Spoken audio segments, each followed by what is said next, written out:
하나님을 사랑하고 또 하나님을 위해서 한 인생을 제대로 살아보겠다는 거룩한 욕심, 욕망 이런 것이 없다면 아마 거짓말일 겁니다. 이것을 욕망이라고 표현하기는 그렇고 아주 솔직한 표현으로 더 거대한 어떤 큰 범주로서는 이제 이야기할 수 있을 것 같고, 그리고 그런 욕망이나 욕구, 선한 소원들을 가지고 있는 그리스도인들의 소망과 꿈은 분명히 이루어지고 또 하나님이 기뻐하시겠죠.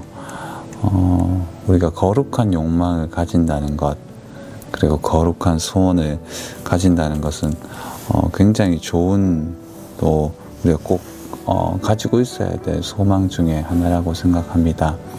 하나님이 기뻐하시고 하나님의 시선이 머무는 사람이 누굴까라고 생각했을 때 여러 가지 표현을 할 수 있지만 하나님을 욕망하고 하나님을 향한 욕구를 가진 사람이 아닐까, 그렇게 표현할 수 있다는 생각이 들고요.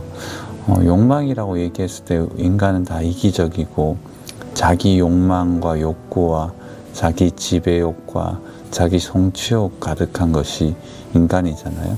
그래서 우리가 늘 잘 아는 대로 많은 자신을 설명하는 것들이 있지만 결국 자신이 욕망하는 것이 자기 자신이라는 사실은 우리에게는 분명한 현실이기도 하죠. 그리고 또한 우리는 자기 만족과 자기 안에 있는 욕망을 이길 수 없는 존재이고, 그리고 그 욕망이 다른 욕망으로 변하는 것은 거의 회심에 가까운 이야기일 수 있다라는 생각이 듭니다. 최근은 아니고 꽤 오래 되었지만 이제 몇 년 되었으니까, 그러나 여전히 우리에게 가장 좀 이슈가 되고 굉장히 좋은 책으로 제임스 스미스의 하나님 나라를 욕망하라, 이런 책이 있죠. 그리고 시리즈가 3권이 나왔고 이걸 좀 쉽게 설명하라고 얘기한 많은 독자층을 위하여 습관은 영성이다, 이런 책도 이제 아마 출간이 되어서 많은 사람에게 읽혀지는 것을 우리는 기억하고 있습니다. 그래서 욕망에 대해서 이야기한 많은 학자들이 있지만 근원으로부터 사유한 아우구스티누스야말로 이 욕망에 대해서 이야기를 한 사람이죠. 그래서 이 욕망을 생각했을 때 우리는 다르게 표현하지 않아도 됩니다. 우리가 원하고 바라는 것, 그리고 되고자 하는 것, 그리고 우리를 설명하는 모든 것들이 결국은 우리의 인간됨을 표현하고 있고 우리의 인간됨을 설명해 주는 것이죠.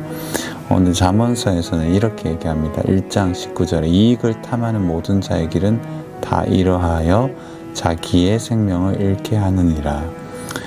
여기에서 잠언에서 얘기하는 이익을 탐하는 것, 자기 욕망을 추구하는 것은 하나님 아닌 것들을 추구하는 삶을 대표적으로 이야기하는 것이고, 이 하나님 아닌 것을 욕망하는 대다수의 모든 것들, 그것이 그에게는 선일지 몰라도 하나님 앞에서는 악이고, 그에게는 이로울지 모르고 이익이 되고 지혜로운 선택일지는 몰라도 하나님 편에서는 사특한 욕망이고 이익을 탐하는 것일 뿐만 아니라 공동체이든 자기에게도 유익이 되지 못하는 거죠.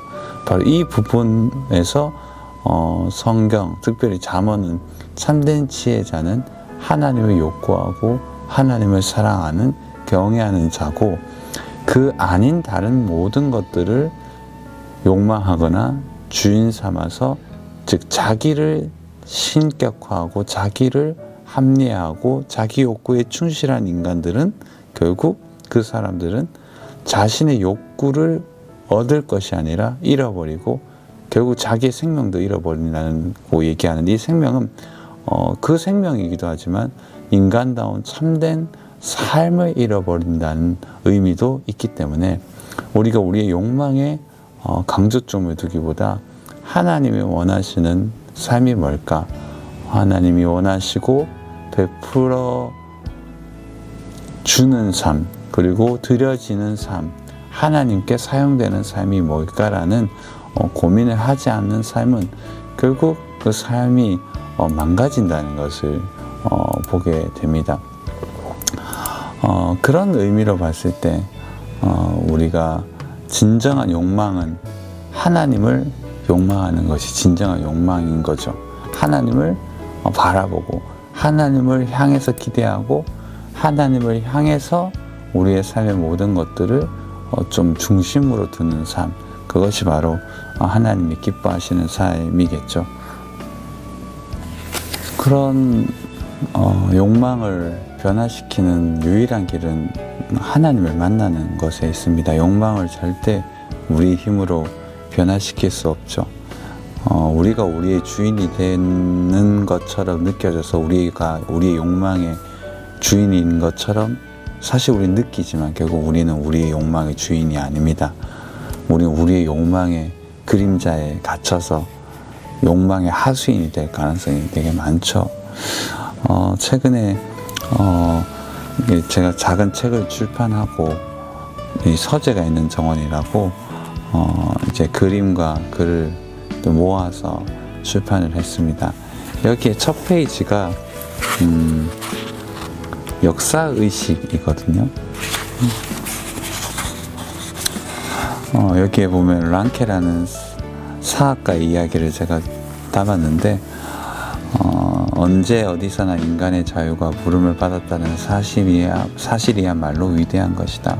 즉 인간의 자유가 인간 자체됨의 시작이고 그것이 시작되지 않으면 인간됨은 결국 사라진다는 것에 이 사학자는 분명한 중심점을 두는 거죠. 맞죠? 인간이 자유롭지 않으면 인간은 인간 될 수 없고 인간됨의 어떤 여러 가지 길을 선택할 수 없으니까. 다만 기독교의 어떤 정신과 의식과 사상은 인간이 자유롭게 만들어진 존재고 자유의지가 있지만 사실 이 자유의지는 망가지고 또 여러 가지 많은 오류가 깃든 노예의지에 가깝다는 거죠. 이게 노예의지라는 뜻이 루터나 어떤 아우구스티누스의 어떤 사상의 기반적인 것으로 이제 표현되지만 아우구스티누스가 먼저 얘기했지만 이 노예의지는 단순히 자유의지가 없다는 뜻이 아닙니다. 그래서 어거스틴 시대에 펠라기우스하고 싸웠던 이유가 이 노예의지는 우리가 자유롭지 못한 존재라는 게 아니라 우리의 자유 속에 깃든 욕망이 우리를 노예에 삼을 가능성이 많기 때문에 완벽한 자유가 없다라는 뜻이죠. 그래서 저는 이 책에서 역사의식에서 먼저 시작한 이유가 좀 있는데요. 우리가 우리의 인생을 뚜렷하게 설계하고 우리의 삶이라는 역사를 기반했을 때 어떤 기준과 어떤 존재적 가치를 스스로 여기느냐에 따라서 우리의 삶은 달라지게 되어 있습니다. 그래서 주체성 있는 삶, 하나님 안에서 자기 자신을 제대로 발견한 삶, 독립적인 인간이 아니라 나라는 존재를 확실히 이 시대의 아들이 아니라 하나님이 원하시고 바라시는 역사의식과 함께 만들어 나가는 존재가 되지 않으면 진정한 자유를 누리지 못한다는 거죠. 그래서 자유는 힘을 줍니다. 왜냐, 자유는 스스로가 온전하게 선택한 것이기 때문에 그에 대한 가치와 의미를 정확하게 매기고 거기에 생명을 던질 수 있는 사람이 되는 거죠. 그래서 저는 이제 고전의 이 맹자를 여기에 인용하면서 이 짧은 문단을 마쳤는데 챕터를 여기 보면 맹자는 어진 정치를 행하는 자는 결국은 전쟁하면 이긴다. 즉 진정한 자유를 가진 자, 진정한 자유를 선택한 자는 이기게 되어 있는 거죠.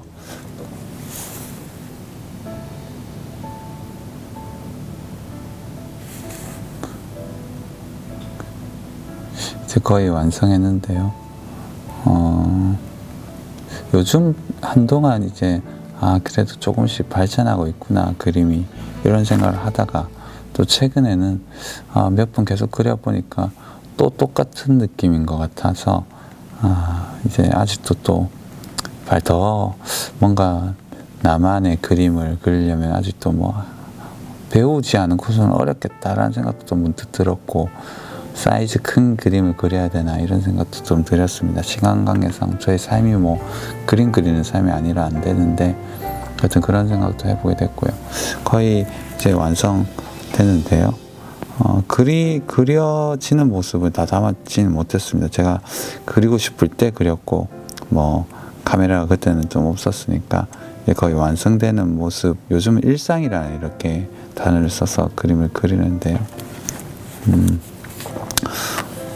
오늘은 뭐 욕망에 대해서도 계속 얘기를 했고, 이제 마무리로 이 그림을 가지고 우리의 삶을 좀 이렇게 나누자면, 일상 속에서의 욕망, 그리고 그 일상 속에서 깃든 그 선한 욕망과 행복을 느끼는 것이 가장 인간의 행복이지 않을까.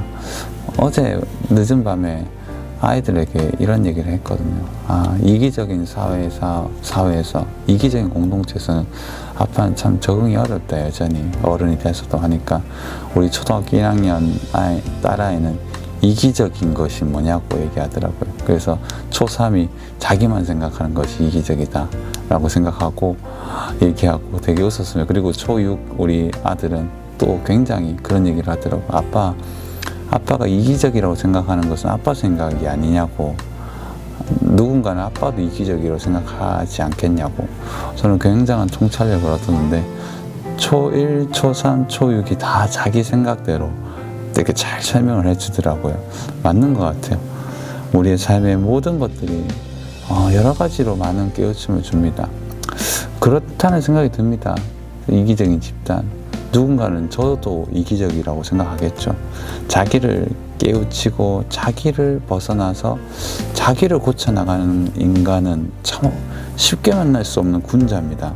대다수의 리더십들을 경험하게 되면 어느 정도 성숙하면 자기는 다 안다는 것처럼 얘기를 해요. 그래서 결국 넘어지고, 어떻게 보면 그 무리수적인 행동들, 정말 말도 안 되는 선택을 해서 자기 인생을 망치는 정말 큰 리더십을 사람들을 경험하게 되거든요. 그래서 항상 겸손한다는 것은 항상 자기가 실수할 수 있고 틀릴 수 있다는 것을 겸허하게 받아들이는 인생이 아닐까, 진짜 그런 생각을 어제 밤에 했고요. 그럼에도 불구하고 저도 스스로 그럼에도 정말 요즘은 이기적인 집단에서 살아가는 것이 어렵다라는 생각이 계속해서 듭니다. 그리고 저도 어떤 면에서 이기적일까 좀 되돌아보게 되고요. 이 그림을 보면서 문득 저희 아버지 생각나고 여러 가지 생각을 했습니다. 한 가지 생각은 이렇게 그려가면서 느꼈던 그 느낌들보다 만들어졌을 때 그냥 그 질감들, 그림들을 보면서 내 인생도 점점 그려져서 하나의 작품이 되면 좋겠다, 이런 생각을 해보게 됐습니다.